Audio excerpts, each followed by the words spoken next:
ਜੀ।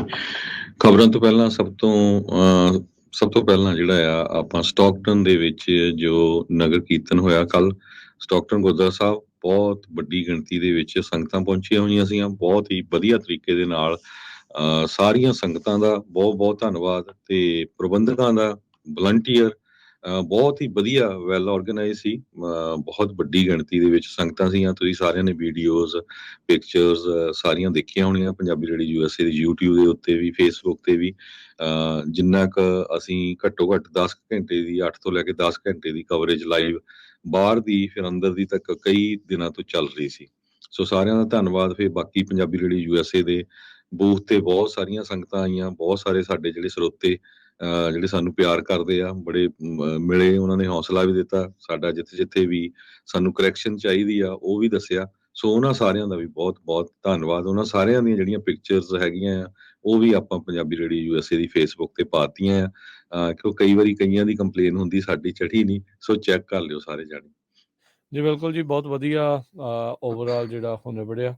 ਖਾਲਸਾ ਪੰਥ ਦੇ ਸਾਜਨਾ ਦਿਵਸ ਵਿਸਾਖੀ ਦੇ ਉੱਤੇ ਇਹ ਜਿਹੜਾ ਹਰ ਸਾਲ ਨਗਰ ਕੀਰਤਨ ਆ ਉਹ ਸਜਾਇਆ ਜਾਂਦਾ ਆ। ਸੋ ਪੰਜਾਬੀ ਰੇਡੀਓ USA ਦੀ ਟੀਮ ਸਟੋਕਟਨ ਗੁਰੂ ਘਰ ਵਿਖੇ ਜਿਹੜੀ ਉਹ ਮੌਜੂਦ ਸੀ। ਦੇਖੋ ਇੱਕੋ ਦਿਨ ਜਦੋਂ ਦੋ ਦੋ ਥਾਵਾਂ ਦੇ ਉੱਤੇ ਸਮਾਗਮ ਹੁੰਦੇ, ਸਾਰ ਥਾਂ ਪਹੁੰਚਣਾ ਮੁਸ਼ਕਿਲ ਹੋ ਜਾਂਦਾ ਆ।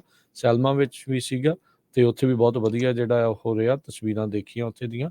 ਸੋ ਬਹੁਤ ਵਧੀਆ, ਸੋ ਉਹਨਾਂ ਨੂੰ ਵੀ ਵਧਾਈ ਆ। ਅਤੇ ਜਿੱਥੇ ਆਪਾਂ ਸੀਗੇ ਆਪਾਂ ਉੱਥੇ ਦਾ ਥੋੜ੍ਹਾ ਜ਼ਿਆਦਾ ਜਿਹੜਾ ਉਹ ਜ਼ਰੂਰ ਦੱਸ ਸਕਦੇ ਹਾਂ।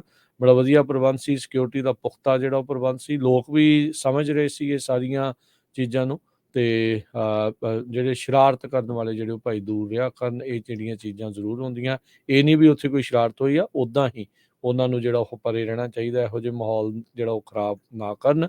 ਬੜਾ ਉਤਸ਼ਾਹ, ਬੜੀ ਸ਼ਰਧਾ ਦੇ ਨਾਲ ਲੋਕਾਂ ਨੇ ਇਹਨਾਂ ਸਮਾਗਮਾਂ ਦੇ ਵਿੱਚ ਜਿਹੜਾ ਉਹ ਹਿੱਸਾ ਲਿਆ। ਸੇਵਾਦਾਰਾਂ ਨੇ ਅਣਥੱਕ ਮਿਹਨਤ ਦੇ ਨਾਲ ਦੂਰੋਂ ਨੇੜਿਓਂ ਹਜ਼ਾਰਾਂ ਦੀ ਸੰਖਿਆ ਦੇ ਵਿੱਚ ਪਹੁੰਚੀ ਜਿਹੜੀ ਸੰਗਤ ਆ, ਉਹਨਾਂ ਦੇ ਲਈ ਕੋਈ ਕਮੀ ਨਹੀਂ ਜਿਹੜੀ ਉਹ ਰੱਖੀ। ਸੋ ਬਹੁਤ ਸੇਵਾਵਾਂ ਜਿਹੜੀਆਂ ਉਹ ਕੀਤੀਆਂ। ਨੌਜਵਾਨ, ਬਜ਼ੁਰਗ, ਬੱਚੇ, ਹਰ ਇੱਕ ਜਣਾ ਜਿਹੜਾ ਉਹ ਉੱਥੇ ਮੌਜੂਦ ਸੀ। ਸੋ ਬਹੁਤ ਵਧੀਆ ਜਿਹੜਾ ਇਹ ਪ੍ਰੋਗਰਾਮ ਆ ਉਹ ਨਿਬੜਿਆ। ਪ੍ਰਬੰਧਕਾਂ ਦਾ ਵੀ ਬਹੁਤ-ਬਹੁਤ ਧੰਨਵਾਦ। ਜੋ ਸਿਕਿਉਰਿਟੀ ਦਾ, ਪੁਲਿਸ ਦਾ, ਸਾਰਾ ਕੁਛ ਬਹੁਤ ਹੀ ਵਧੀਆ ਵੈਲ ਆਰਗੇਨਾਈਜ਼ ਸੀ।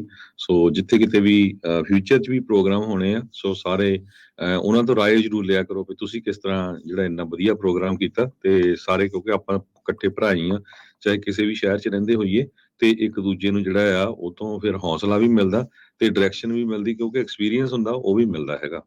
ਕਿਉਂਕਿ ਪਿੱਛੇ ਜਿਹੜੀਆਂ ਇੱਕ ਦੋ ਅਣਸੁਖਾਵੀਂ ਘਟਨਾ ਹੋਰ ਜਗ੍ਹਾ 'ਤੇ ਵਾਪਰੀਆਂ ਸੀਗੀਆਂ, ਉਹਦੇ ਕਰਕੇ ਕਈ ਵਾਰੀ ਫਿਰ ਡਰ ਵਾਲਾ ਮਾਹੌਲ ਹੁੰਦਾ, ਪਰ ਇੱਥੇ ਕੋਈ ਲੱਗਦਾ ਨਹੀਂ ਸੀ ਕਿਸੇ ਤਰ੍ਹਾਂ ਦਾ ਡਰ ਵਾਲਾ ਮਾਹੌਲ। ਜਦੋਂ ਮੈਨੂੰ ਵੀ ਬਹੁਤ ਸਾਲ ਹੋ ਗਏ ਸਟੋਕਟਨ ਗੁਰਦੁਆਰਾ ਸਾਹਿਬ ਨਗਰ ਕੀਰਤਨ ਦੇ ਜਾਂਦੇ ਹੋਏ, ਮੈਨੂੰ ਲੱਗਦਾ ਇਸ ਵਾਰ ਸਭ ਤੋਂ ਜ਼ਿਆਦਾ ਸੰਗਤ ਸੀ ਜਦੋਂ ਤੋਂ ਨਗਰ ਕੀਰਤਨ ਉੱਥੇ ਸ਼ੁਰੂ ਹੋਇਆ। ਬਿਲਕੁਲ ਜੀ।